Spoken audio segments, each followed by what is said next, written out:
And greetings. Happy Tuesday. Welcome to the Steve Deace Show here live and on demand on Blaze TV, radio, and podcast. I'm Steve Deace with Todd Erzin and Aaron McIntyre. We are brought to you by our friends over at Birch Gold. When you are living through these kinds of crazy times, and we've got one major political party now openly running on Marxism, openly saying they want to tax unrealized gains, which means money you have not yet even received and may never. Make sure, all right, as you are living through a government-induced debasement scheme, what is that? Exactly what you are currently living through with the inflation, the debt, the currency, everything else. Make sure that you are as financially secure as you can be. Don't put all your eggs in one basket. Gold and silver are an excellent way to diversify your savings as a hedge against inflation. They're a physical asset that is in high demand globally, from the wealthy to the central bank. So why not just do what they're doing? You know, they know what's going on, so just emulate that. And through our friends over at Birch Gold Group, you can now own physical gold and silver in a tax-sheltered retirement account. That's right. You can diversify an old IRA or 401k for no money out of pocket into an IRA in gold and silver now. This is one thing you can do to secure your future, your legacy. Just get started by texting Steve to 989898. and receive a free, no-obligation info kit. Learn the whole role that precious metals plays in your overall savings strategy.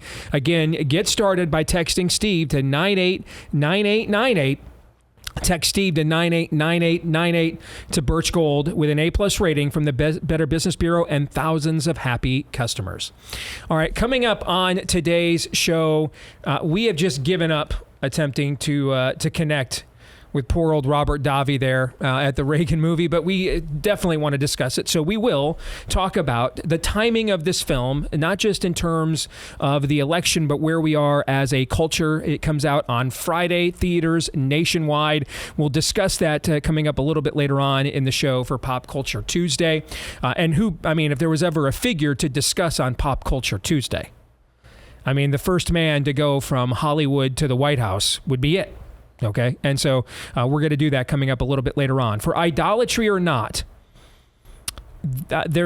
we missed this piece earlier this year. It's getting run right now, even though this analysis actually was published back in January.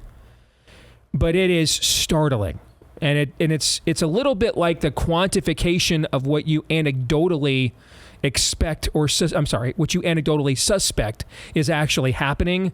But can you quantify it with data? Well, there's some numbers out there claiming that by 2030, 45% of women will either be single and or childless by 2030. That's by the end of this decade we're in right now. That's 5 or 6 years from now. If you're a mom on the show right now listening to this program and you're pregnant, okay? We're basically saying by the time your baby goes to kindergarten, 45% of women in America will be either single and or childless. So we have discussed a lot of these dangerous trends in the culture as it's directed directly at the men. And of course, given the symbiotic relationships between men and women, you cannot discuss what's happening with one sex and not with the other because they are in relation to one another. But all of us are now, all three of us are now fathers of daughters. And what is going on with the women, and how much of a role do the men play in this? Like a lack of good men to get married and have babies with. We'll get into that coming up for Idolatry or Not in the next hour. At the bottom of this hour, good friend of the show, my personal puppet, who takes direct downloaded orders from me, according to Ethel. Meredith over at Media Matters. The Oklahoma superintendent of schools, Ryan Walters, is going to join us. We're going to find out right straight from the source, why is he calling for his own impeachment hearing? We'll get to that at the bottom of the hour. But let us begin, as we always do, with Aaron's rundown of what happened while we were away. What happened while we were away, brought to you by Tulsi Time. Former Democrat National Committee Vice Chair and former Democrat presidential candidate Tulsi Gabbard is indeed joining forces with Donald Trump. She made the announcement alongside Trump yesterday in Detroit. I am proud to stand here before you today, whether you're a Democrat, a Republican, or an independent.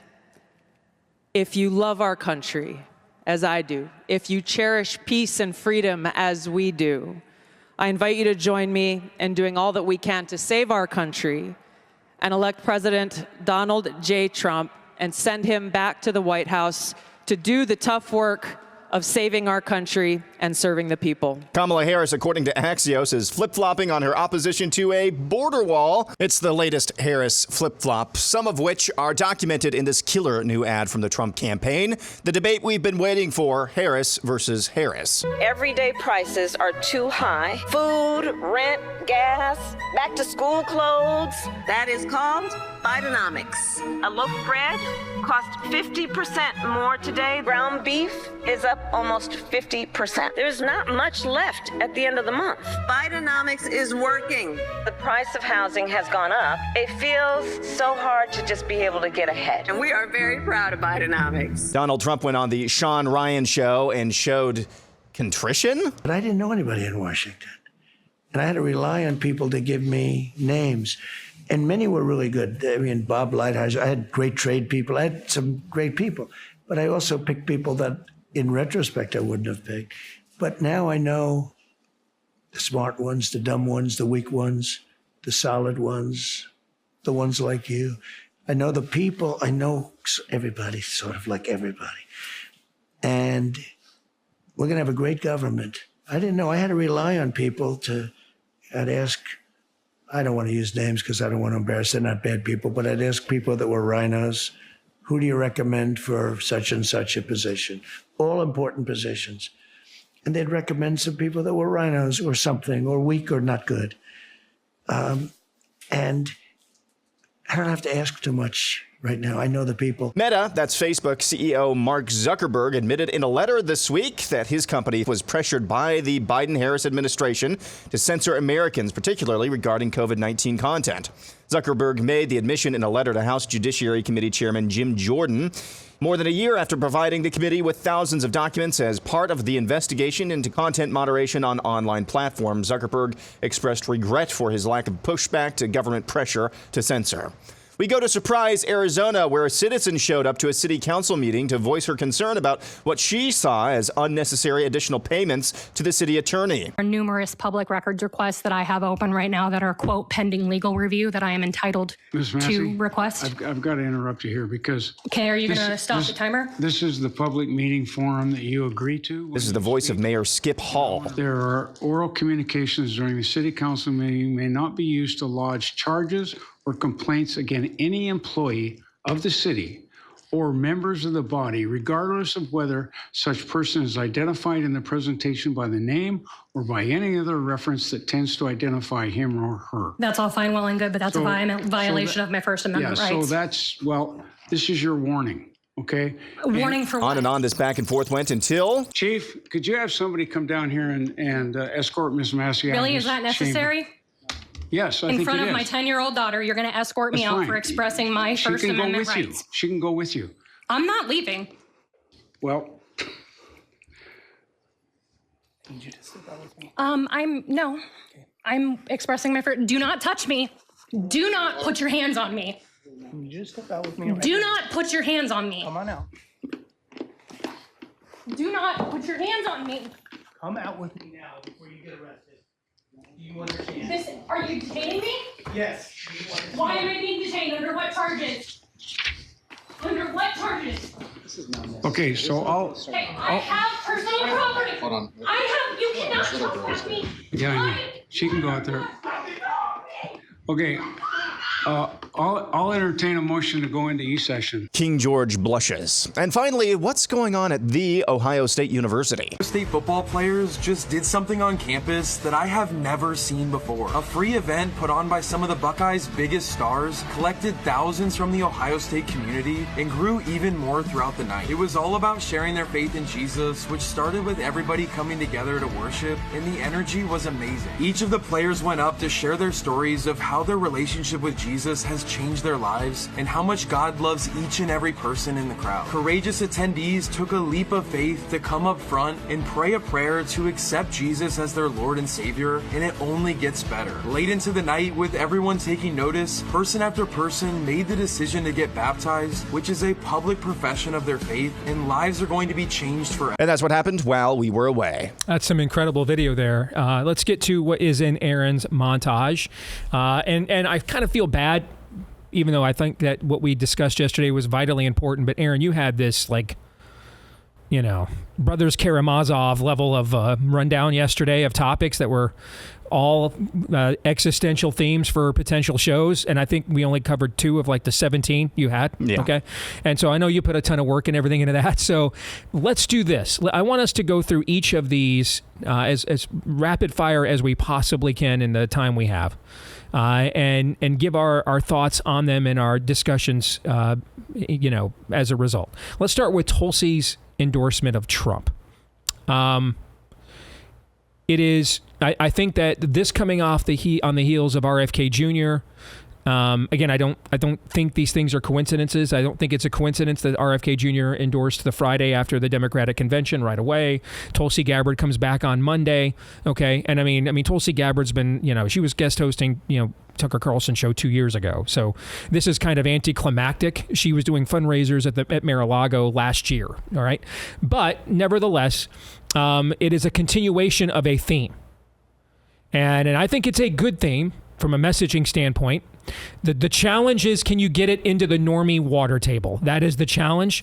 Right after we got off the air yesterday, I saw a clip from our colleague and the guy who precedes us, Glenn Beck, interviewing RFK Jr., talking about how he doesn't believe either his father or uncle would be able to win a nomination in the Democratic Party as it sits today because of how far left it has gone. And I think that is very devastating messaging if you can get it into the normie water table. Okay. And I'm not entirely sure how to do that. If I knew, like when I think there's a way we can do something we believe, I'll kind of just tell you. I don't really know the answer to that question because it's a double-sided equation that even if you can get him on their shows and get her on their shows, or you can use a device like an X, which still no more than 25% of Americans have an active account upon, even with its growth the last year and a half under Elon.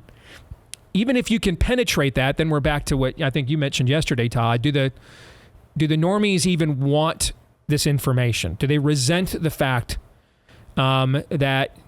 that you would try to bring this to them? And I mean, we experienced some of that during COVID, for example. I mean, there were people that resented the idea. We told them, you don't have to wear a mask. They don't work. This whole thing is dumb. The masks don't work. The 6 feet comes from a high school kid's paper that he wrote in 2004 and everybody laughed at. I mean, they were, how dare you take my crisis away? I mean, this is significant. I'm drawing meaning for this. How dare you tell me that I don't have to be subjugated and that I actually can live a responsibly free life even in the midst of this pandemic. So I think the Trump campaign is the right message to craft. All right, that the Democratic Party is out of the mainstream of America, that it has moved too far left, and here are a couple of their Democratic stalwarts, and that can verify that. I think that is a potent and powerful message.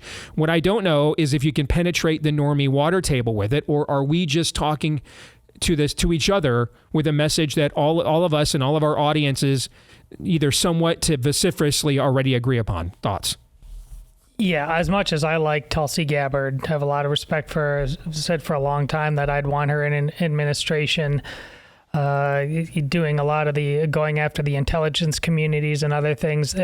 She's not capable of doing that.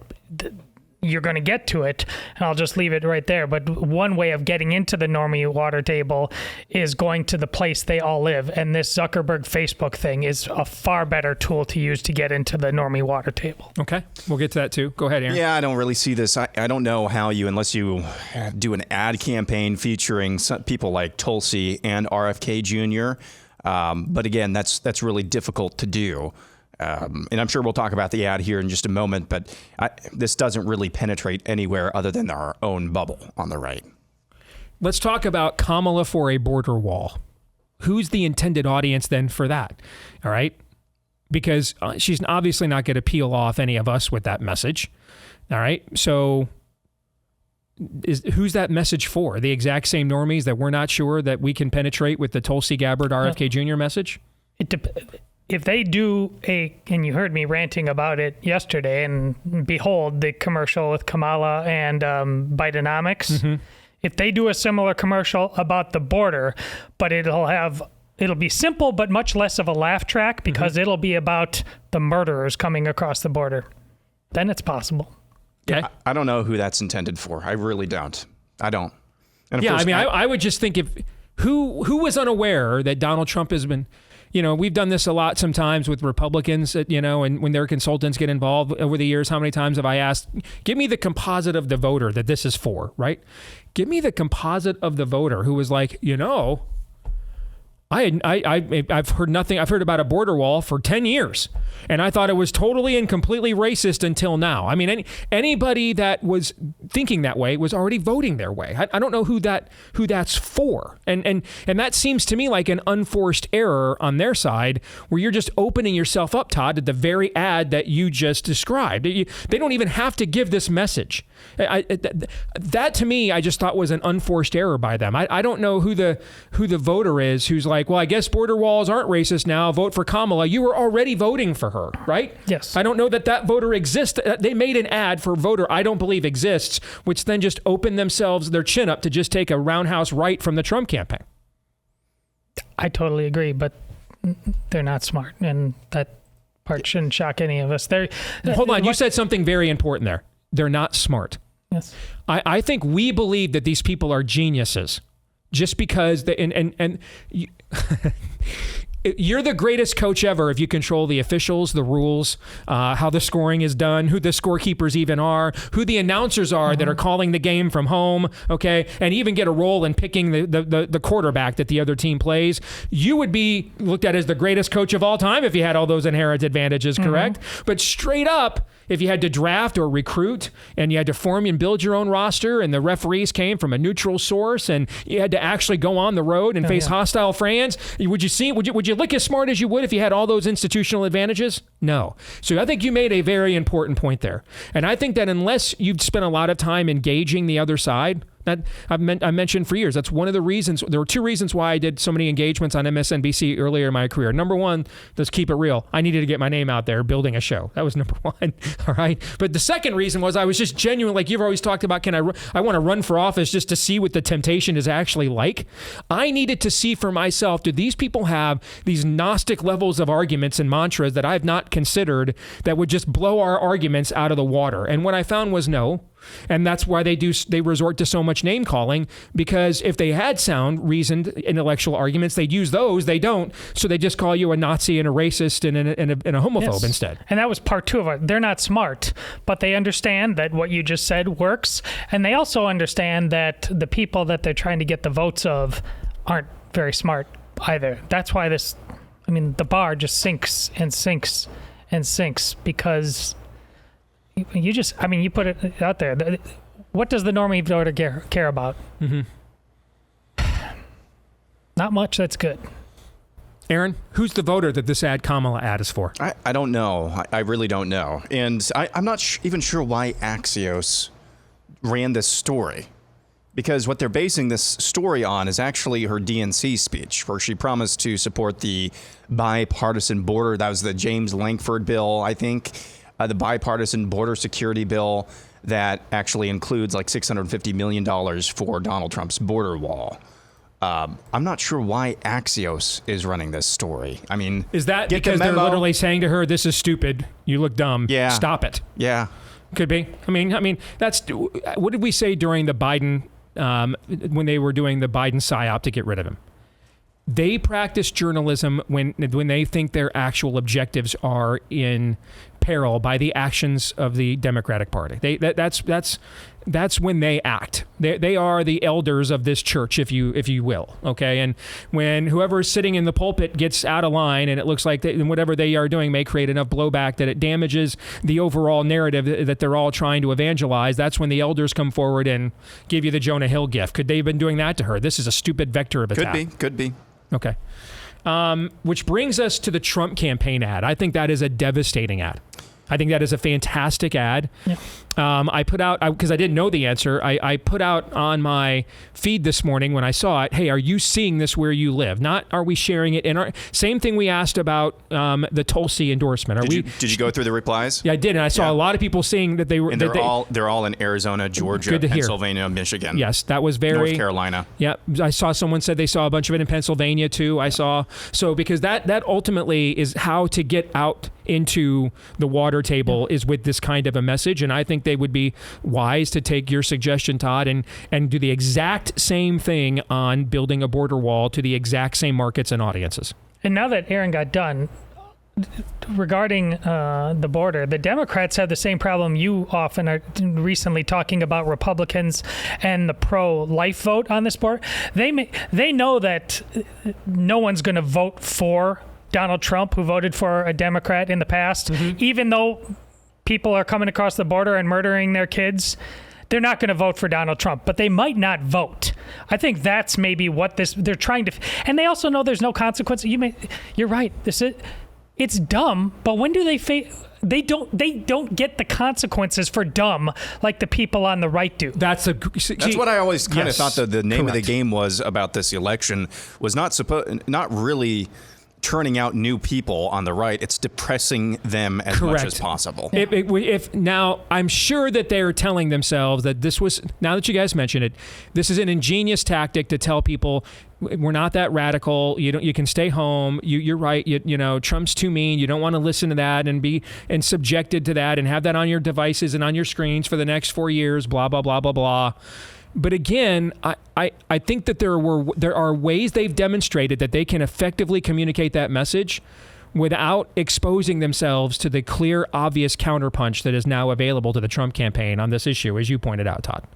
I mean, there's lots of other ways to do this without the border wall issue, because, I mean, he can just now, run their campaign can just respond by running them into the wall for pointing out their duplicity here, because this feeds the Trump. My point is, this feeds the Trump narrative too. This is not a real campaign. This is not a real person. She's not a real candidate. She's a front for whatever forces were lying to us about, during the Biden last 3 years about who's actually running this thing, right? This plays into that too, on both sides. Is that the closest thing to contrition we have seen from Trump on any level about the mistakes that were made in his first term? I want to know how and why that happened, because that's not Trump. More. Yeah. Let me give you a scenario of something I was actually trying to make happen at the time. Let's say February, March, April 2022. January, February, March, April 2023, Donald Trump comes on this show and says precisely what he said there to Sean Ryan. And then, because now I'm going to push him a little bit further. That's my nature. And it goes so far as to say, and you know what? Looking back on it now, I should have fired Fauci and just taken the heat for it, because what you see what I'm saying? Do we even have a primary? How much more united is the situation on the right compared, and it's pretty united right now. It should be more, given who the alternative is. How much different were the entire last year and a half on the right if he does that a year and a half ago? A ton different, and there's a lot of people right now. Two fronts: the abortion issue, I can't vote for him, but also there's a bunch of people, because he wouldn't do what you just said earlier. They say, I'm refusing to vote for Donald Trump because he's as guilty for the poison jab and all this as anybody else. If he would have done this a lot earlier, people would have said, all the, whether you agree or not, fog of war, all the tough choices. It's hard to be an expert on science when you're not any number of things. Yep. Yes, of course. Aaron, it sounds like they could really use, like, based on what he said of having an idea now, who you can trust and who to get rid of and who to dump.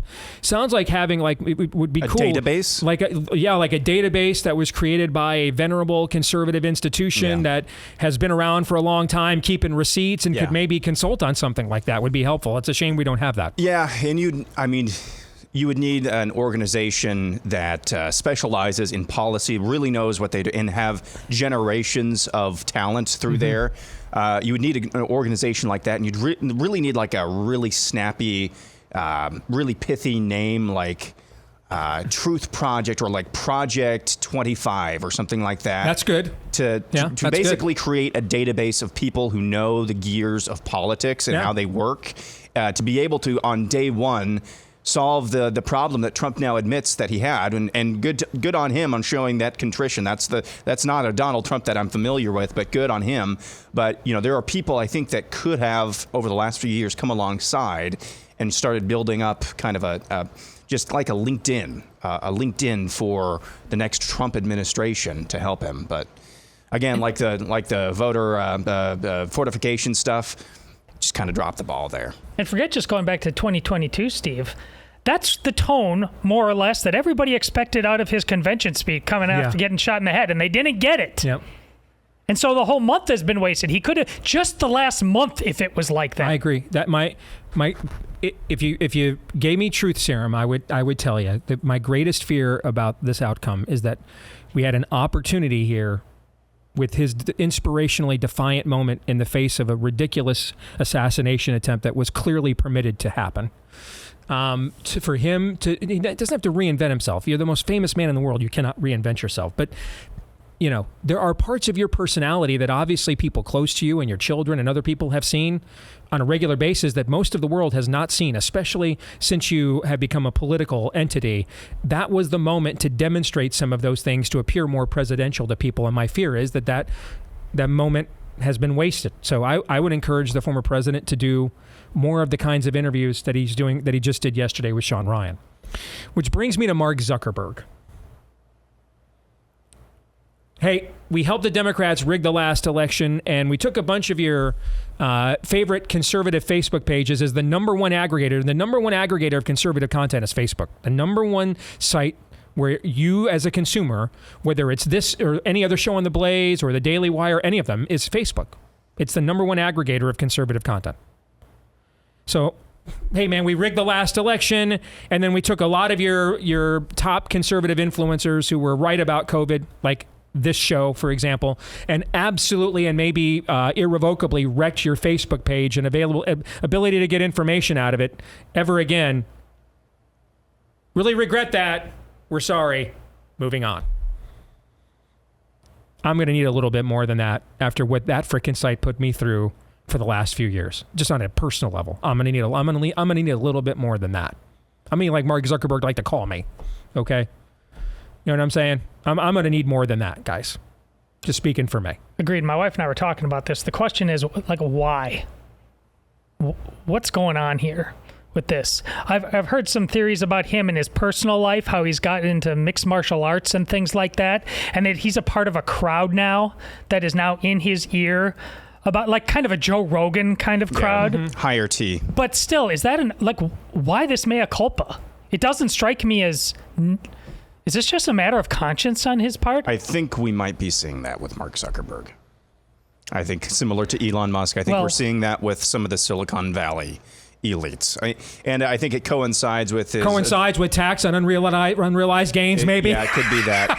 What do you think Mark Zuckerberg's unrealized gains are? What did Zuckerberg just say last night about the attempted assassination, or last month, I should say, about the attempted assassination? I think he said it was like the most badass moment in American politics. Yeah. So it's not like these guys are all of a sudden taking a red pill or anything. It's just, I think there is something eating at some of these Silicon Valley types' consciences about the direction of the Democrat Party. I mean, he even said he's not doing Zuckerbucks again. He said, I didn't see it the way that a lot of reporting did regarding Zuckerbucks benefiting one party or the other, but I'm not doing that again. Lest we be too encouraged about anything we've talked about, remember that most of the rest of the country is that woman getting arrested while a bunch of men watch it happen. I mean, chilling. Absolutely chilling. That is chilling. I'll say this based on the conversations we've had the last 2 days. It does appear as if the Trump campaign has had a post-convention strategy to counter what the Democrats did and a message, and they're executing it well. So keep it up. Yes.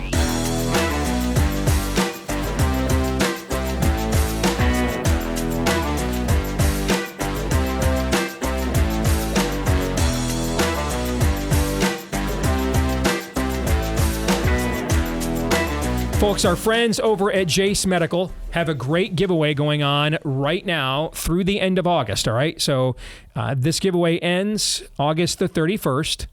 It's a chance to win a free Jace case every year for the rest of your life, and it's free to enter. No cost, no obligation to enter whatsoever at jace.com/Deace, Jase, for jace.com/Deace. That's where you can go to enter the contest for a free Jace case every year for the rest of your life. Now, if you're new here, what's the Jace case? Well, they're one of our proud partners here on the show. They came on board in the aftermath of COVID because they were also concerned to see how some venerable medications, which we can certainly debate how edifying they were against COVID-19, at what stage they were, et cetera, but we never really got an honest opportunity to do that because right away, anything that was presented as any kind of solution or at least a symptom diminisher was immediately discredited so that Anthony Fauci could give us remdesivir, which had a cancer drug with a black box warning instead, so that we could have these toxic genetic serums they tried to call vaccines, right? And so they saw that and said, you know what?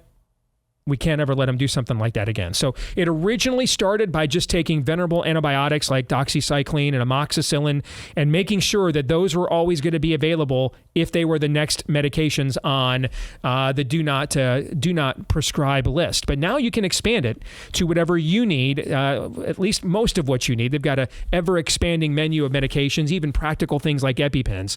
Those are available as well. Your Jace case is there as well at jace.com/Deace. And then use Deace at checkout for a discount on your order at jace.com, Jase, jace.com/Deace. Use Deace at checkout for a discount on your order at jace.com/Deace. And now we bring in my puppet, the man who, when he opens his mouth, he is enunciating the words by which I have input into him. At least that's according to Myrtle. I think that's her name. Over at Media Matters. Good to see the superintendent of Oklahoma schools, Ryan Walters. Brother, how are you? Always good to see you, Steve. Thank you for having me on. All right, brother. So I'm going to give you permission, if you're okay with this, if you think you can handle it, I'm going to give you permission to go ahead and just speak completely on your own for like the next 10 or 15 minutes. I trust you. I think you can do it. You ready? I appreciate it. I won't let you down. All right, and then we'll get together afterwards, and I'll give you some corrections of things I thought you could have done better. All right. Yep, all right. Give me that feedback. Yeah. All right. So let's start here because you don't see this every day. All right.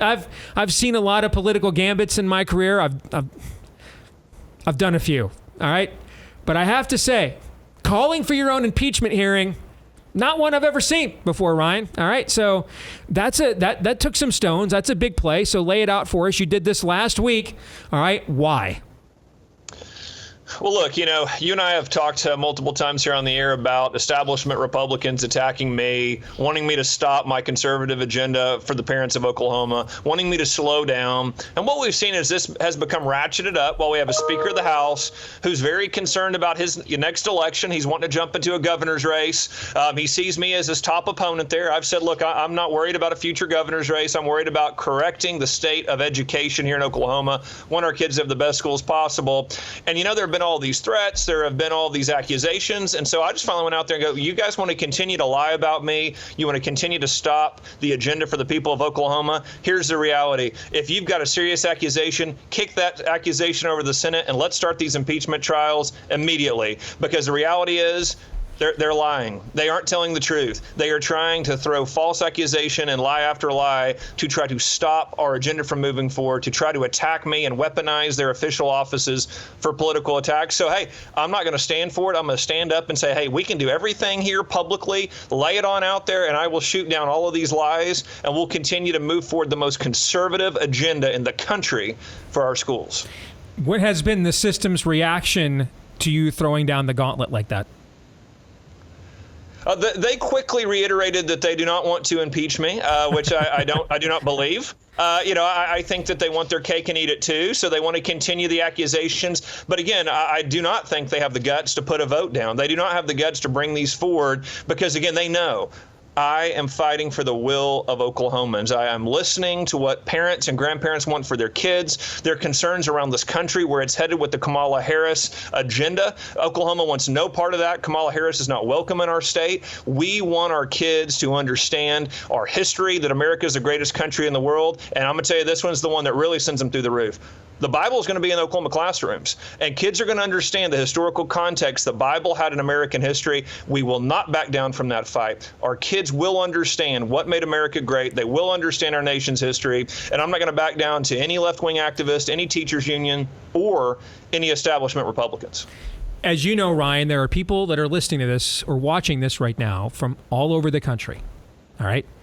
And here's a question that a lot of them are going to have if they live in places like Vermont, or Michigan, or Oregon, or California, or New York. They're going to ask, why in the world are you having these kinds of fights in Oklahoma? That's a question they're all going to have, right? Because they're looking at your state and thinking, that's who we're trying to become. That's who I wish we were. I mean, that's who I thought we were supposed to be. Why are you having these fights in Oklahoma of all places, Ryan? Well, look, I'm a true believer, and you and Daniel Horowitz say this very well, of red states have to act like red states. Red states have to lead. The reality is our conservative policies lead to tremendous success and an incredible increase in quality of life for the citizens of our states when our policies are enacted. But so many times you see red states that take half measures, that take agreements with the teachers union, make agreements. We have Republicans here that constantly want to make agreements with the Democrats. I go, why? We have an 80% majority. What are we doing here? They want to cut deals with the teachers unions. Why? Again, what we should be doing is advancing the most conservative agenda in the country and allowing our people to flourish under that agenda so that states like Michigan, the other states you laid out, can sit here and go, hold on a second. Those policies work. We want to see them enacted here. There is no reason why we should be taking half measures, allowing the left to infiltrate our institutions like education, like higher education as well. What we've got to continue to do is to lead boldly. Again, as President Reagan said, it is with bold colors, not pale pastels. You lead boldly. You let the conservative policies work. You put them into place. You let them work. Let the citizens see how they work, and you continue to lead on that agenda. That's how we get out of this mess that we're in as a country. But it does take bold leadership, and it also requires you to stand up to establishment folks that, hey, the status quo works just well for them, and they're good to check a few boxes and move on to the next election. How much of their bristling, and just to put this into context, I believe the letter of people, the amount of people who signed the initial letter that you were responding to calling for an impeachment inquiry was 20, and there's 80 Republicans in the Oklahoma House. Okay, so we're talking roughly 15, 20%. All right, but you know, if your idea of how to do politics is we have to have cohesion, doesn't matter what we stand for, we can't expose to our base who the actual, sellouts are and who the people that really don't believe in this stuff are, while we message ourselves as this hard right party but then don't follow through. How much of this is driven by resentment from the fact that you are following through, and therefore that exposes how states like Oklahoma have not been as red as people have anticipated for many, many years, because of the amount of people who are really Democrats and know they cannot get elected in states like yours by saying this. And so they just cherry pick enough Republican districts to essentially become an intra-party insurgency from the left to stop the party from moving the state to the right. Yeah, look, I think that's a very important point here is what you see in some red states is, listen, your opposition, they're not dumb. The teachers unions, they're not stupid. There are a lot of things, but they're not stupid. What they decide to do is they're going to go buy a few particular seats. They're going to go try to influence some particular members. They're going to try to recruit some folks that, they're going to say they're Republican, but honestly, they're going to be with us 80% of the time, so we're fine with that. And again, if they can leverage their positions to say, look, again, don't give us school choice. Just do this, do these. Let's just do little agenda items around the edges, and then call it a day and stick it on a mailer and say that you're the most conservative that ever conservative. But the reality is what we're doing, and frankly, it's a pretty incredible accountability measure, because we're saying, listen, when I told you we were going to do these things, I meant it. And so you're going to see it at lightning speed. So you need to hold me accountable by the actions we're taking, that we are putting the Bible back in school. We are getting school choice done. We are bringing accountability. We are driving out a woke agenda. We are putting parents back in charge. We are fighting this federal overreach from the Kamala Harris administration. You can see these things in action. Well, guess what? It really exposes people who just talk and don't do the thing. And I think that's where you see this frustration, is it really does shine a light and really does let people see where everyone is. Again, you got folks that say that they're conservative, but they don't fight for the agenda that conservatives want. And again, they have excuses and want to run for re-elect and say, just give me 2 or 4 more years and we'll get there. Hey, I'm trying to do everything that we can every single year to have the most aggressive conservative agenda in the country. And the reality is it's because it will make life better for our citizens, for our kids. And that's what we've got to remember, that what the fight is about. It's about for that future generation. And if the policies aren't enacted, things will not be better for them. Somebody's listening right now. They're thinking of running for office. They want to be the next Ryan Walters, and they're looking at what you're doing there and how successful you've been, but the blowback for it as well. What are some things, some lessons that they can learn from the path that you're charting here, and the walls that you are trying to break through here? Look, I think it's so important that when you run for office, you run because you want to advance an agenda for the people that you're running for, right? That you're not running for the position. I ran for the position to implement the change that the families of Oklahoma wanted. It wasn't for the position. It was to be in the position to advance the cause for the people of Oklahoma. I think that's so important that you need to do a gut check. Is that what you're running for? Secondly, I think it's so key. You have to be able to work with the grassroots around your state, around your community. You have to be able to get families on board with the vision, because here's the reality. If it wasn't for the grassroots in Oklahoma, if it wasn't for your Oklahoma families that pick up the fight, that come to the board meetings, that come out and have my back when these special interests attack us, I wouldn't be able to do these things. It is truly because we have run a grassroots operation where we've been able to communicate very clearly to the people of Oklahoma, here's what we're advancing and here's why. I also don't assume that people understand kind of why the policies are so important. You've got to go out and articulate those things to people. We did that with school choice. Why did we have to have universal school choice? I went to all 77 counties, even the most rural parts of the state, and said, we have to have school choice everywhere for every family. You've got to go out and articulate that vision. And again, once you do that, Americans want to see a country that's successful. They want to see America return back to its founding principles. If you can articulate the vision to do that, and you continue to be upfront, genuine with your motives on what you're doing, those great Americans will have your back. And I'm going to tell you, that's a very powerful force to have at your back. And so, again, we're going to continue to lead for those families. But to me, to be successful in this space, you have to have them, because the special interest groups are going to come after you hard. The establishment folks are going to come after you hard. You have to continue that connection with the voters, with the people of your state that are out there working hard to provide for their families. And this works the other way too, brother, because you obviously have to understand that if you're successful, this is going to spawn people that are inspired by what you're doing there. And the system doesn't want that, right? I mean, the system doesn't want any neos. It only wants ciphers here. And so that's another reason why, and they're unsure of what to do with you, because what they're really afraid of is that if you can be successful saying the emperor has no clothes, then why can't we do this in every single red state in the country? Look, that's exactly right. What we are providing here is a proof point that every state could do this, especially red states. You could do this stuff tomorrow. Again, we've laid out a blueprint and a game plan for all states to follow.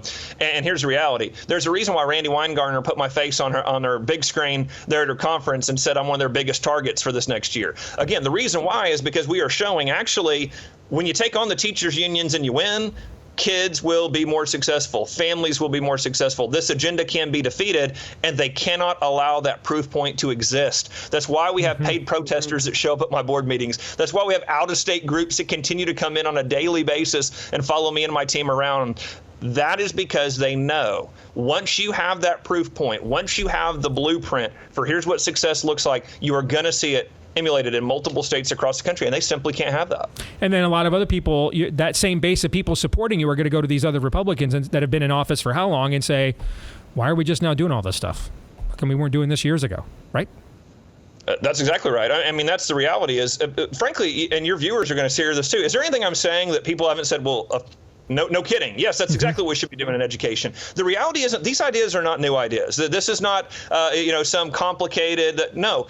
We have known what we needed to do. We just had to have the guts to go and do it. We knew the school system was broken. We knew that the liberals had taken this over for decades. This is nothing new. Again, I hear stories from grandparents all the time that go, you won't believe the stuff I was hearing back in the schools 20 or 30 years ago. Now, it's nothing compared to what you're hearing now, but it has been this slow escalation that now under this regime, this Biden-Harris regime, they've escalated dramatically. But here's the reality. This has been in place for a long time. Republicans, now that we are standing up to that agenda and fighting back, Republicans have never polled better in education. Well, what does that tell you? Guess what? That lukewarm policies of the past of appeasement, it didn't work. I know that they were trying to appease certain voting blocks. It didn't work. People want boldness. They want leadership. And now that Republicans are fighting back with an aggressive education agenda, Republicans have never polled better on education. So the message to take away is keep the pedal to the metal, keep enforcing the policy, keep bringing the agenda to them. We play offense, not defense, and the American people will reward you because they're ready to see action, not just talk. Well said, brother. Well done. Good and faithful servant. Now finish that race, brother. Thank you very much, Ryan. Always good to see you. Yes, sir. Thank you very much, Steve. Appreciate you. You bet. I mean, I don't have anything to add to that other than I get asked all the time, what do we do? What do we do? Everything he just said, everything that guy is doing, now go and do likewise. That's it. Right there. And whatever sphere of influence you have, go and do likewise. Do that. Oh, especially because most people aren't in office, but the exact same rules apply. See, he's a really smart guy, but he's not being successful, nor is Ron DeSantis, because they're ideologues. They're just men. And about the issues we're talking about now, we're not talking about some high-minded education nonsense. This is about fundamentals of society, good versus evil. And men used to say, yeah, you're getting that in here towards my kids over my dead body. Please understand that, because on this issue of education and everything else, he's just on offense. That used to be a guy. Why is this your anonymous Twitter account and all your excuses for why you can't put your name out there? Think like him. Enough excuses. He has none. 0 F's to give. The same should be true for you. If that's true, we can take our country back. Amen. Aaron? And that's a choice. I mean, that was one of the key phrases of the DeSantis primary campaign. Did we have a GOP primary? Is decline is a choice. That's not just a national 30,000-foot view. That is a very granular, personal choice. In whatever sphere of influence you have influence over. Our theme this year, dominion. Just so happens that he has dominion over public instruction in the state of Oklahoma. All of us have dominion and influence in our daily lives. It's just a choice of whether or not we're going to let that go to decline. Yep. A lot of it just comes down to, do you care more about what you believe in than what the people who don't share your beliefs are going to say about you when you act on them?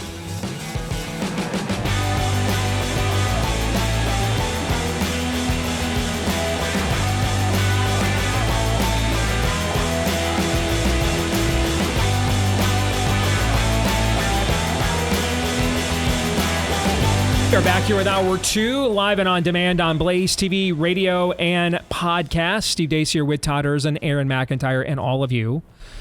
Quick programming note, want to let you know we have a long weekend coming up for Labor Day. Again, we have not taken as much time off this year as we typically do, and we're trying to burn through as much of it as we can so that we're here pretty much every day between the Labor Day weekend's conclusion and the election, which is money season, obviously, in the lead up to the outcome on November the 5th. So we're taking a long Labor Day weekend. There will be no show on Monday for the holiday. But Friday we have an evergreen, and we have this time when we came up with this idea this year of doing like these. We just stole it from Joe Rogan. These like long form interviews with people, like give them an entire hour to really tell us who they are and how they're wired, and they have a unique perspective or life experience. I think they've all been really, really good. I mean, the one we just did with John Cooper at Skillet probably has gotten more reaction than any that we have seen thus far. People absolutely love that conversation. On Friday, we have one that I was personally looking forward to just because I got turned on to this podcast earlier this year by you, Aaron. And I am hooked, okay? And I know there's at least some segment of crossover between these two audiences, but we have the guys from Haunted Cosmos. We recorded an evergreen with them about a month or so ago. Yep. And they're going to get the entire show on Friday to get into. If you want to know what Haunted Cosmos is, well, you could subtitle the podcast, "It's Just Demons, Bro." That's kind of the running joke, is that's their answer to every episode at the end. But they look at a lot of fables, myths, conspiracy theories, everything from Bermuda Triangle, Loch Ness Monster, aliens. They look at all paranormal. They look at all this stuff through the lens of a biblical worldview, and it's exceedingly well produced. Okay, it's like if Mulder and Scully were just a bunch of if they were born again, evangelical reform. Yes, if Mulder and Scully were both evangelicals, this is the show they would do. Okay, or you can maybe another way of putting it: if the cigarette smoking man from the same show was a born again, this is the show he might do. All right. So, but it's exceedingly well produced. It's a great listen. And we're looking forward to having those guys on the show on Friday. I decided to put them there because, we are kind of getting into the fall and the spooky season. So I thought that'd be good timing for them. And I wasn't sure how many other days off we were going to have the rest of the year with the election. So I think you guys are going to really enjoy that conversation. And that is coming up on Friday. And then, once we come back after Labor Day on Tuesday, man, the grind, kind of just the sprint to the end. And even if I've got to be on the road to speak somewhere, I'm going to be in a hotel room. We're going to try to make sure we are here every single day, live and on demand here for the final sprint to the election on November the 5th. All right, you can also let us know what you think about what we think via the stevedeace.com inbox. steve@stevedeace.com is the email address. DEACE, like us on Facebook, MeWe, and Gab. You can follow me at Steve Deace Show on X, Instagram, TikTok, and Getter. And then if you are a podcast listener, if you would not mind, please leave us a 5-star review. We thank all of you that have done that for us. And then make sure to also hit subscribe, or if you're on iTunes, you want to hit follow. And that's how you'll make sure that every time we do a new episode, it will be right there in your podcast feed each and every time. Now, you might be also thinking the time for you to be mobile and relatively pain-free has passed. You might be right. We all get older, okay? The death rate remains 100%. So these bodies eventually do give out. But it's also quite possible that you're giving up too soon. Why not spend $20 to find out? All right, because that's all it costs for Relief Factor's 3-week quick start. It's just $20 to see if you don't see a difference in your chronic pain level in 3 weeks or less. Now, there's no guarantee here. But over the years, about 1 million people have taken this 3-week quick start. About 70% of them saw such great results long term that they stuck with the product after that 3-week quick start. So what do you got to lose? It's a drug-free supplement that goes right after the inflammation in your joints that is likely the cause of your chronic pain. Why don't you see if you don't see a difference in your chronic pain in 3 weeks or less when you go to ReliefFactor.com. Get the 3-week quick start for just $20 at ReliefFactor.com. Again, that's ReliefFactor.com. Okay, let's get to idolatry or not. And I get accused a lot by guys in the audience, and there's probably some truth to this, okay? My wife agrees with you, by the way, that I'm too hard on the guys and take it too easy on the ladies. Do you guys get any of that kind of feedback at all? No. About the show? First of all, Tom's like, yeah. I don't get any feedback at all that I take it too easy on anybody. No, I don't know what you're talking about. No, I don't get that feedback. He's all right, so that's fair. Aaron, what about you? Now and again. All right, my wife will tell me, you cut women way too much slack. I mean, when we get into these kind of gender issues, you know, in our particular, like our late night walks, you know, she always takes the guy side. I always take the women's side. Maybe some of that's just kind of instinctive because we kind of represent the BS that each of our respective, sexes are willing to both embrace and spew. So we're kind of harder on our own tribes. But I don't regret at all how hard we are on men, because ultimately this thing rises and falls on us, ultimately. That's what headship means. I got an email from a guy just a few days ago over the weekend I responded to. And you guys have heard me say this on the show many times over the years. Hey, I'm a new believer and I'm trying to figure out what headship means. Can you help me? I mean, headship does not mean authority. We already have an authority. We have God. And then God will delegate authorities to, you know, like governments and things of that nature. Okay. But that's always, and it's expected anyway, to always be under the expectation that God is the ultimate authority. Therefore, those he has delegated authority to are also under his authority. And when they forget that and think they're little g gods, that's how we always get tyranny, right? Mm-hmm. Like, you know, the era we live in right now, okay, where government wants to be a small g god. And so headship means responsibility, that ultimately you are the primary responsibility to the authority in that home.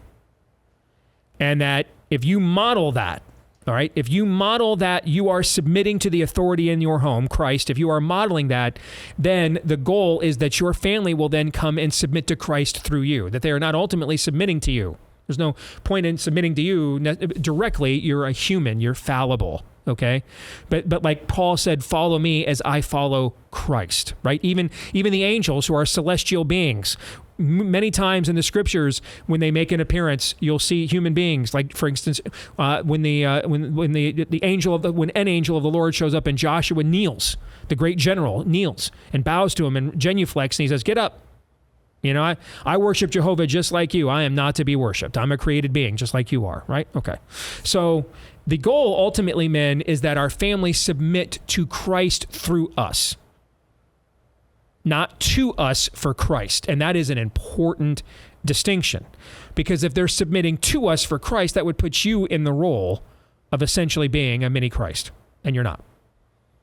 They submit to Christ through us by witnessing and emulating our demonstrated submission to Christ in the home. And that's where the respect that we have, or that we want, that's where the respect comes from. And then when we are in submission to Christ, that's where we will now love our wives as Christ loved the church. We will be willing to give ourselves up for them. We won't be Dan Orlovsky. Getting 9 minutes a week on Get Up means so much to me that I have to take the dignity of my own daughter and throw it under the bus so I can continue to have that outlet to feel like I have some significance, because being Mr. Orlovsky and Papa Orlovsky is not good enough. I need Football for Evs 62 on Twitter to get in my mentions and comment on my opinions on Get Up on ESPN this morning. So for that reason, I have to forsake my Lord and my own conscience as well as my own daughter, right? Yes. I mean, that's what my Blaze column is about today, and we talked about that last week.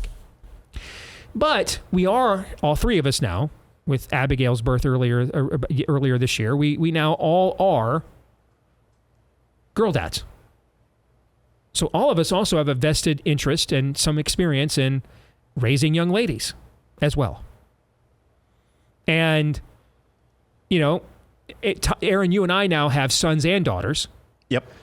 I am sure you're not planning on saying to Abigail, well, you know what? I know you disobeyed your mom, but Ben was being a little snot earlier, so you completely get off scot-free. Is that how it's going to work at the McIntyre household? No.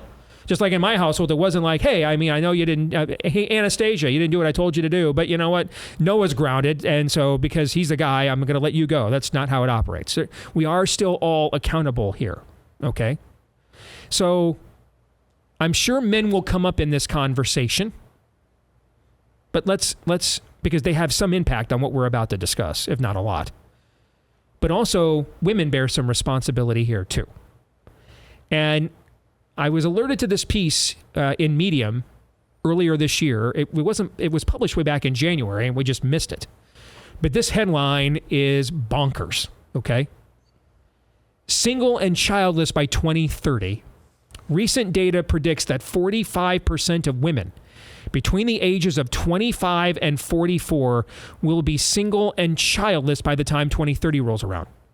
And the number of single women in the U.S. is expected to rise by 1.2% every year. So let me just give you an analog to this. And we don't have to chase this rabbit trail because we've talked enough about it. But this paranoia you are seeing from the Republican Party right now, led by its current standard bearer, Donald Trump, we can't even pretend to be pro-life at all because single women, their number one issue is murdering kids. You need to understand, morally, we don't agree. Politically, we don't think that analysis is accurate.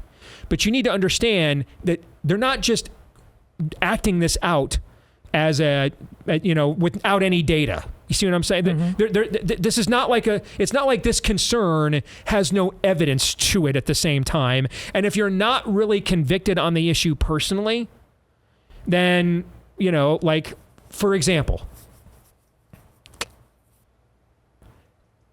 I just don't have time on the marijuana thing, man. I just don't. I've said that for years. I just don't. I hate what it's done to my home state of Michigan, but I just have 15 other fights I'm trying to fight right now, and I don't have time for that right now. So that's an issue that I'm not willing to really, put a stake in the ground and go to war over because it's not a priority to me, right? I have an opinion, but it's not a priority to me. It's very clear, that's kind of how Donald Trump views abortion. And because I don't have a stake in the ground on the marijuana issue, if you came to me as a candidate and said, hey, in my district, they're telling me, or in my state, the data is showing me that 90% of the people want marijuana consistently, is that worth losing on every other issue over that issue? You know what I'd probably say? Probably I'd say no. Mm-hmm. Doesn't mean I'd be right. Doesn't even mean that'd be the morally proper choice, but that would be my perspective as someone that doesn't feel like right now I have a huge stake in the ground on that issue. And that's what they're looking at. Single women that voted in the 2022 midterms voted by 2-1 that abortion was the number one issue. Now, here's the thing. Almost every election, single women have said for decades that's their number one issue. That's not necessarily anything new, okay? But it's new if you're Donald Trump and you're running on the ticket right now. It's new to you. So my point being is there are some legit demographic concerns for why these compromises and flat-out sellouts are being proposed. They're not. These aren't just happening in a vacuum. People are looking at these kinds of trends like what's in this article and they're freaking out. Okay, so let's look at some of what this article has to say. It starts out saying, we're told by our culture that a woman who is unmarried and has no children is empowered and in charge of her own life. She has escaped the unnecessary burden of raising a family and being a slave to her husband. At least that's what our society has convinced us of. Sadly, many women have adopted this modern feminist lifestyle and have chosen to sleep around, abort their babies if they unexpectedly get pregnant, and swear off marriage. But these cultural trends are going to have a tremendous impact on the future of American society. Morgan Stanley estimates that 45% of women in their prime working years, ages 25 to 44, will be single and childless by the time 2030 arrives. That's within this decade. Barely more than half a decade. The number of prime working age women in the U.S. has increased steadily, and most of them are single and completely focused on their careers. These women will continue to have a greater representation in the workforce, helping to boost wages. Why? Because you run into a lot of women like my wife, for example. So my wife now has 2 master's degrees and is a therapist, a Christian therapist, all right? But originally she had a marketing degree. And when we first got married, she was working at a marketing firm here in Des Moines. Then we started having babies. She's like, I don't want to work at that marketing firm anymore. I want to be home with the kids, okay? All right. And you see a lot of women make those choices if they can make it work. Now, we financially could not afford that at the time. We just made the decision that the kids were more important than making another $50,000 a year, and we just kind of figure it out. And for many, many years, we lived paycheck to paycheck making that work. Economist Ellen Zettner explained in the past, and so if a lot of women are doing that, that means then that a lot of women that would remain in the workforce would be disproportionately childless and unmarried, okay? In the past, education or lower paying occupational choices largely drove the pay gap. Today, motherhood is by far the largest contributor to the wage gap, since women who become mothers often choose to stop working or work fewer hours. Now my wife is on the other end of that. All right. So as the girls grew up and moved out, Noah is now, he's been at Des Moines Christian since middle school. She finished her degree. She is working now as a therapist. Now, to be home again, at least some until Noah is done, she only keeps office hours for clients 2 days a week, right? But because of the way the gender gap is constructed, she's thrown in there, even though she is voluntarily limiting the amount of income that she would make. But that's thrown into the gender gap, and this economist is admitting that's the largest reason for the so-called gender gap. All right, is we're counting all women that don't work at home, or women that don't work and stay at home, and then women who work limited hours so they can be home more. All right. This article continues. The number of single women in the U.S. is expected to rise 1.2% every year, compared to 0.8% increase for the overall population. If you do the math on this would mean that 45% of women between the ages of 25 to 44 would be single and childless by 2030. This is an increase of 41% of the women that were in this group as recently as 2018. So, Aaron, you've talked before the biblical analogy about contractions, right? Mm-hmm. Yeah. And, you know, what's the line that from Karl Marx that's been quoted a lot? Nothing ever happens, okay, for generations, and then suddenly a generation just suddenly happens, or something like that is the line. Yeah. Okay. Single women spend more than the average family household, especially when it comes to travel, nightlife, eating out, skincare and beauty, retail shopping, etc. So, of course, economists will attempt to frame it in a positive light that nearly half of women are single and childless. It can only be good for the economy because they've got all this discretionary income, right? So they can go out and buy all this stuff. There are two reasons that corporate America signed on to Pride Month. First and foremost is the reason that you think. Fear and or agreement. Okay, originally it was fear, we don't want to get glitter bombed, and then it eventually became affirmation. But there is an economic component. Gay men in particular are disproportionately wealthier than the average American is. And they have all kinds of, imagine now you've got 2 male breadwinners in the home, no wife and no kids. Lots more discretionary income. However, few are considering, the article goes on to say, the negative impact this will have on greater society. The birth replacement rate is already trending below replacement, and surveys show that women who are unmarried and childless tend to struggle more with mental illness and feelings of self-confidence. This happens because young women in their prime working years devote themselves to a career and a boss who doesn't truly care about them, have promiscuous sex that has a negative impact on their mental health, and miss out on the true lifelong fulfillment that comes with being a wife and a mother. The article continues, but we can stop it there.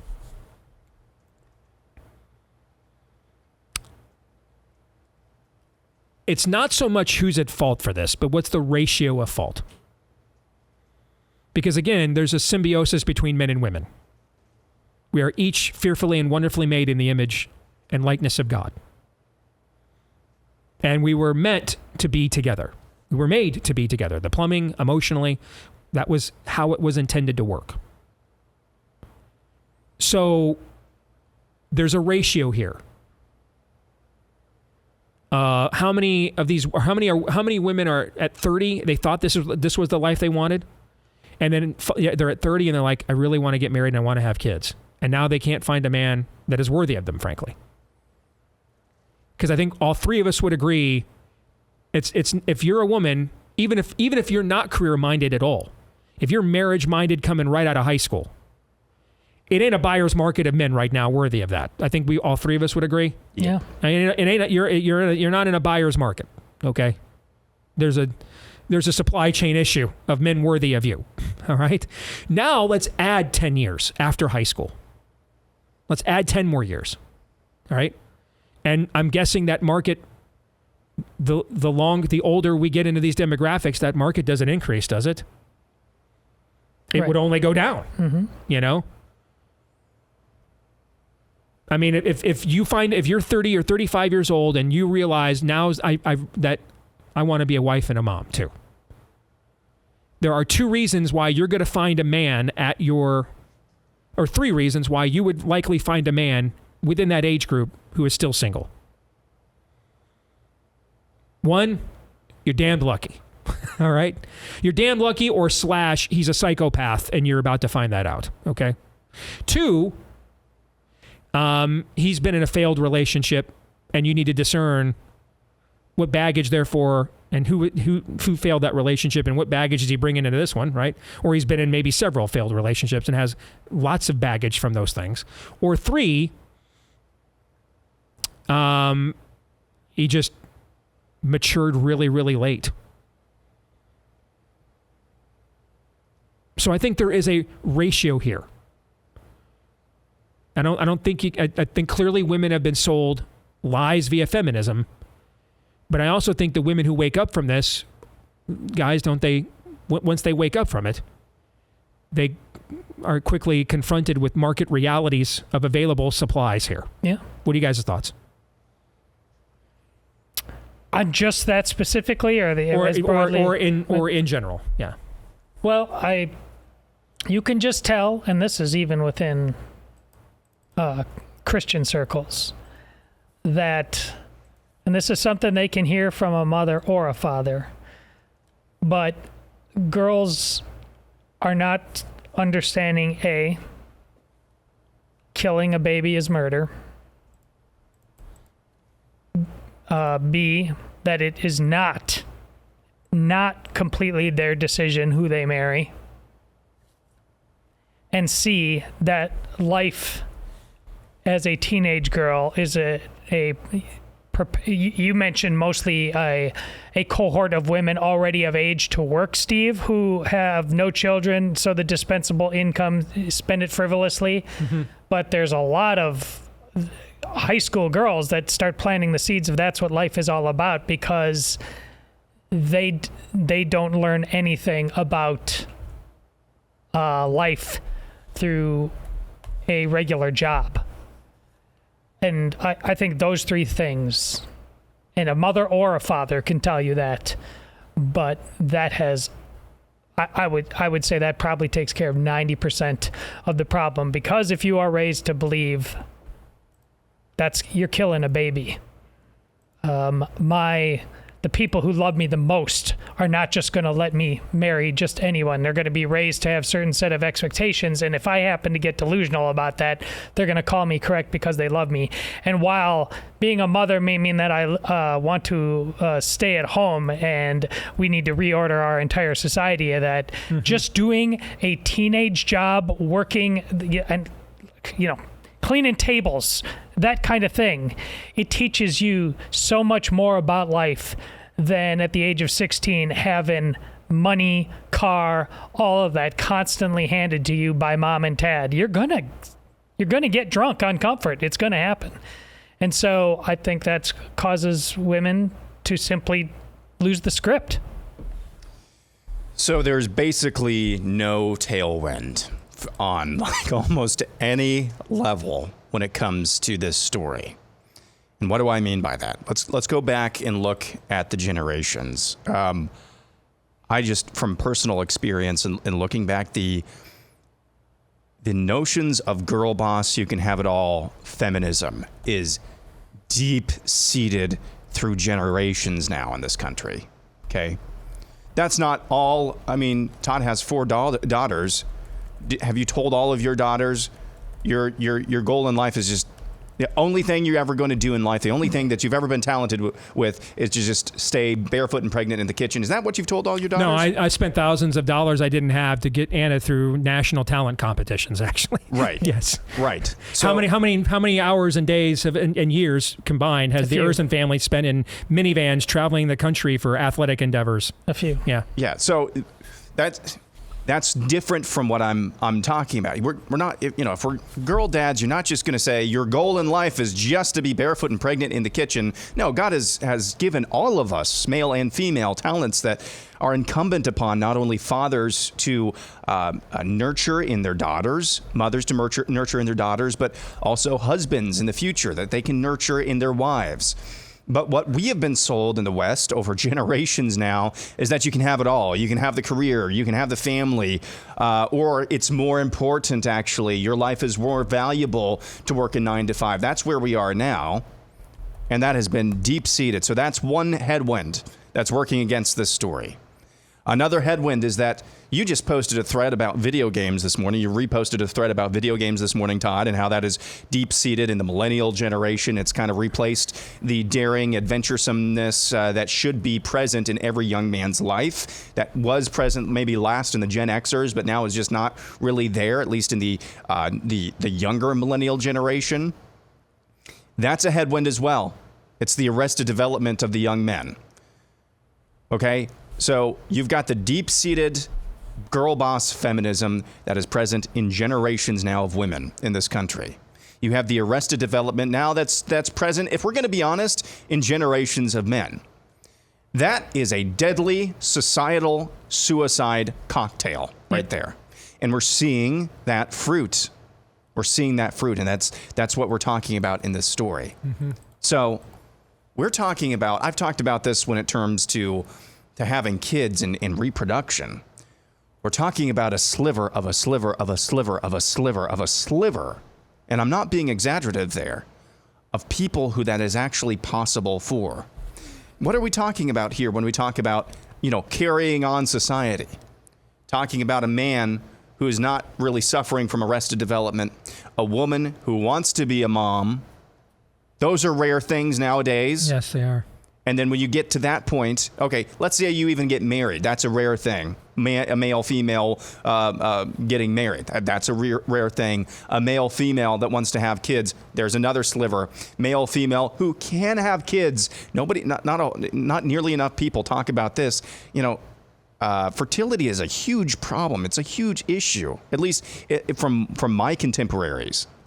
And then you add into that, women who later on decide, oh, actually, career's not all I wanted. That's an even bigger issue. Mm-hmm. So when we're talking about carrying on the next generation, tens of millions of people just took a jab that kills sperm motility, at least temporarily. We're talking about carrying on the next generation. That's a sliver of a sliver of a sliver of people who can actually do that. The headwinds are everywhere. My only advice is to keep trying. If you have that desire, that's a good desire, whether you're male or female, to try to find a partner for life and want to have kids. Try your best to keep looking and don't give up. Because, like I said, the headwinds are everywhere. Culturally, biologically, societally, they are everywhere. The number one purpose for a man to be on this earth, other than the glorifying of God, is to be a husband and a father. Did I say that was the only purpose? No. But it's the number one reason for being. And second place is pretty far away. It is pretty far away. Likewise, other than glorifying God, the number one reason a woman is on this earth is to be a wife and a mother. That does not mean there are people called to lives of chastity and service, whether you're a woman named Teresa in Calcutta, whether you are, fighting dangerous, savage civilizations as a mission, as a missionary. There are always exceptions, okay? But those are our primary, not singular, but our primary functions and drivers, and why we feel incomplete when we don't fulfill them, and it's dangerous and idolatrous for us to put them off.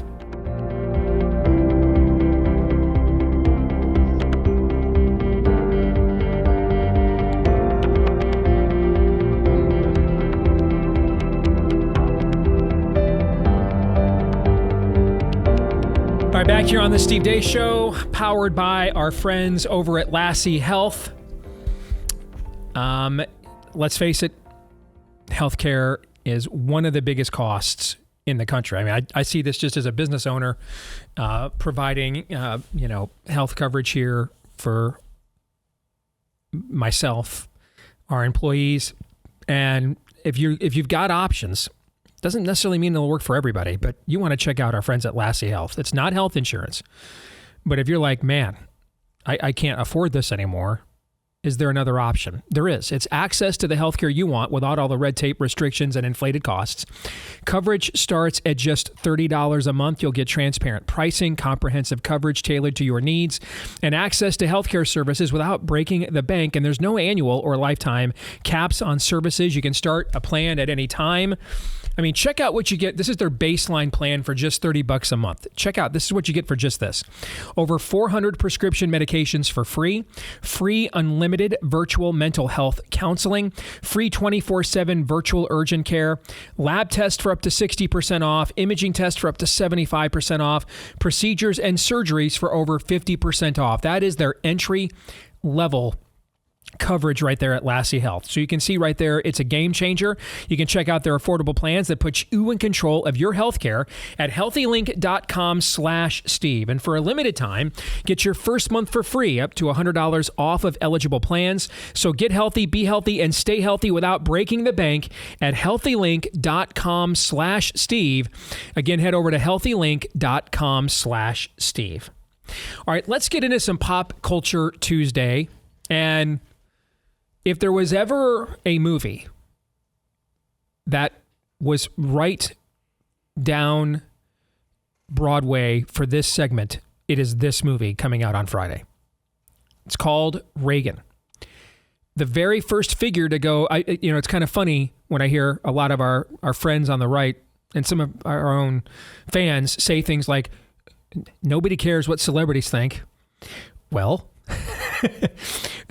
the two seminal figures of in the 20th century on the right and so far in the 21st century on the right were who? Two celebrities. One guy was a Hollywood actor, head of the Screen Actors Guild, then became one of the first big stars in the early years of television by the name of Ronald Wilson Reagan. He's the biggest stalwart figure within the American right in all of the 20th century. Would anybody argue that? No, I wouldn't either. Maybe I'm not sure who would be second. Teddy Roosevelt, maybe second. And certainly Reagan was to the right of Roosevelt on numerous issues. Okay. Yeah. But also Roosevelt, Teddy was considered a progressive by early 20th century standards. Okay. I mean, he would be even to the right of an RFK Jr. today. Fair. Okay. And then the 21st century, we're only a quarter of the way into it. But is it really inarguably that Donald Trump is the biggest stalwart figure in the American right so far in this century? Right. And what was he before he became president?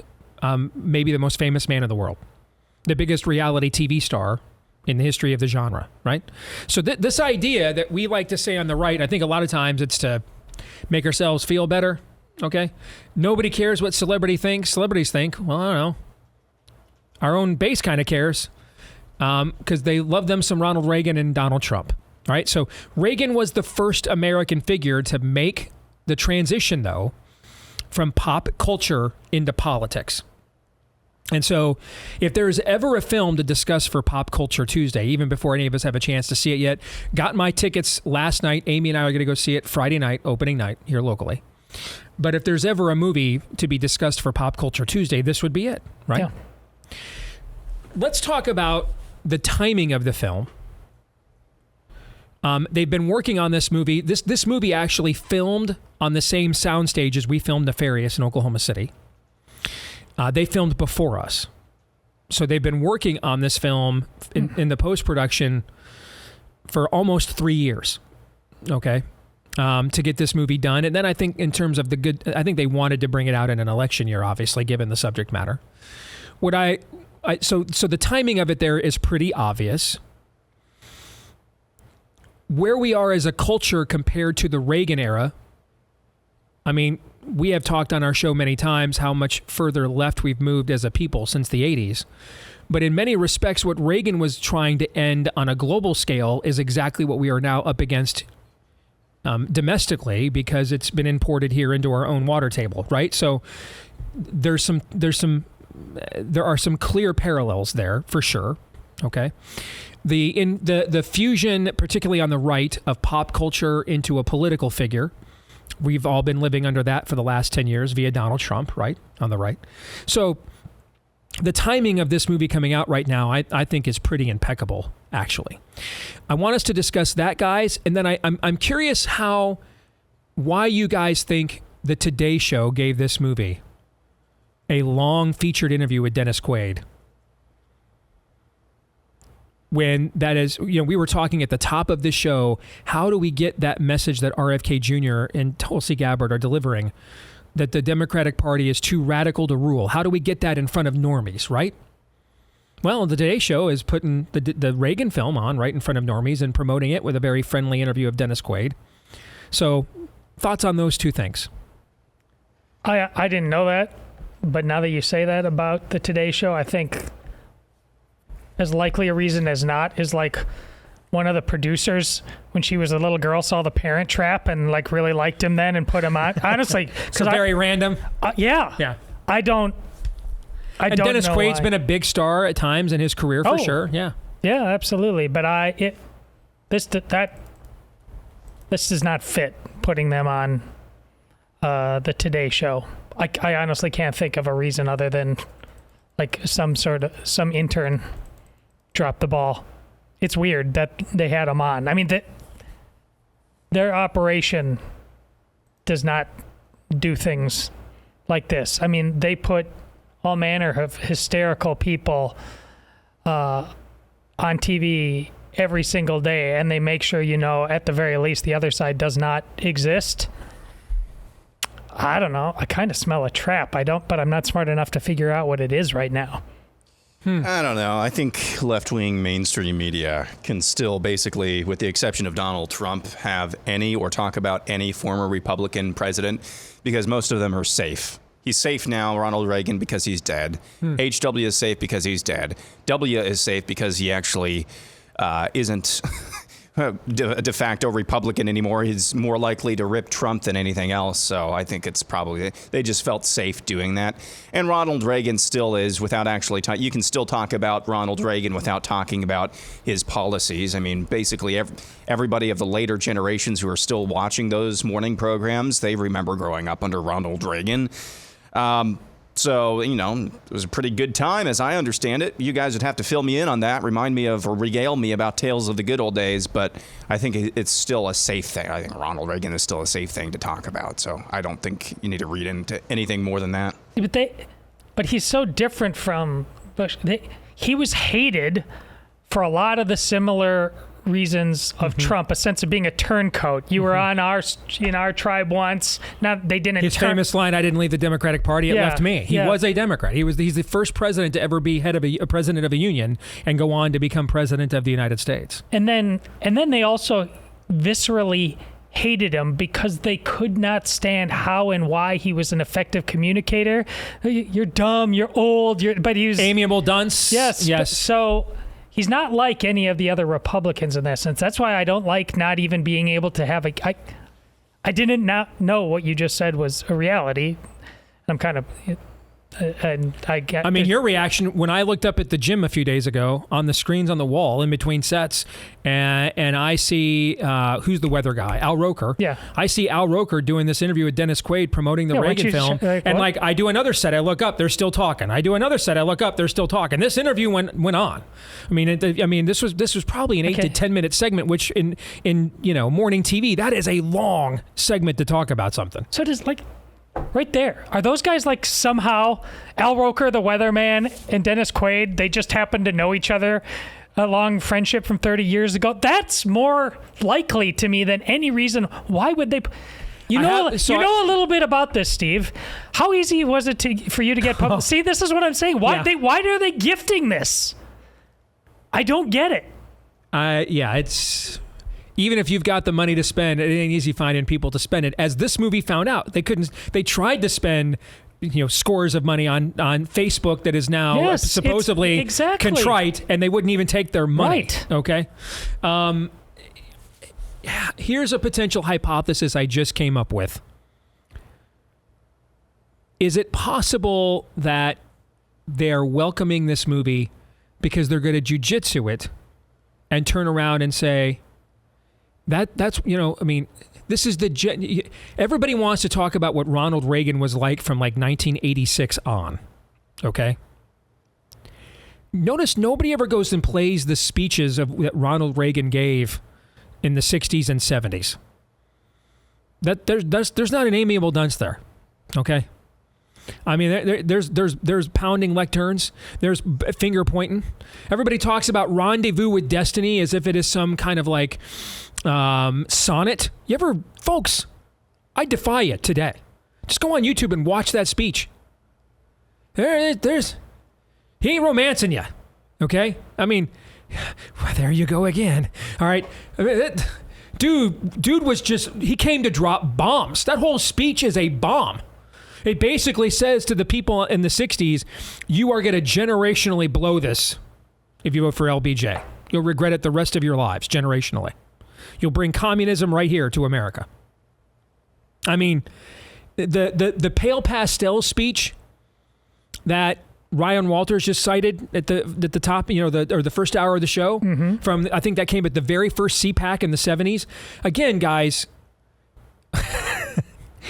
you're being sold an image of Reagan at the tail end of his presidency, when the Soviet Union was clearly on its last gasps. But, I mean, that's not the political figure. I mean, he was tough. He was confrontational. I mean, he got into the first Republican to just decide I'm going to go to war against the moderators in the debates was Reagan. I am paying for this microphone, sir. You will not interrupt me, okay?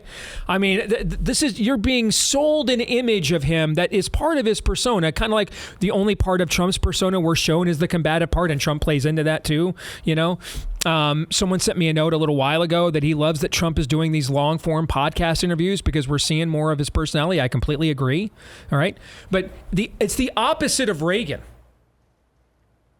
I mean, you're being sold this idea that,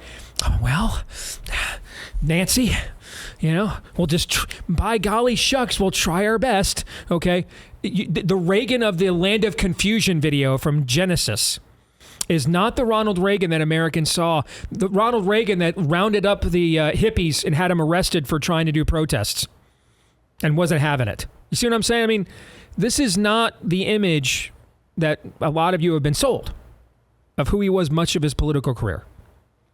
And I wonder if they're going to jujitsu this now and say, we exposed Reagan and gave it some run because it just goes to show again how mean and nasty Donald Trump is. You see what I'm trying to say? That he's out of the mainstream of the Republican Party. And now that Reagan is no longer here to answer for himself, Reagan has evolved.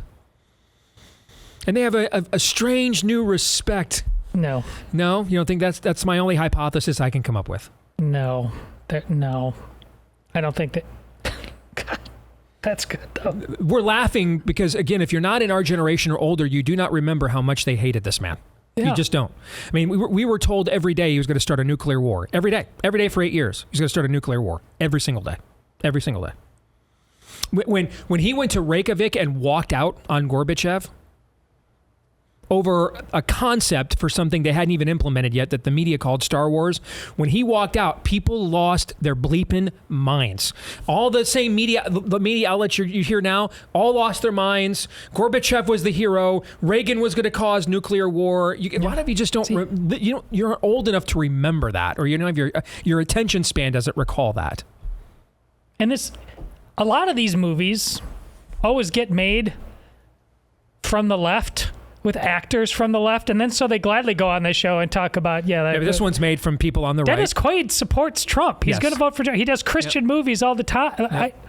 I can't do the math on this. I don't understand it at all. You didn't prepare me for, you didn't say these are the talking points, but I had no idea about this Today episode. We talk about crazy stuff all the time on this show. This shocks me as much as anything we've talked about. I have no idea why they had him on. I mean, Bryant Gumbel was calling Ronald Reagan a racist on the Today Show when we were growing up. That was Thursday. That was Thursday in 1984. Yes. Okay.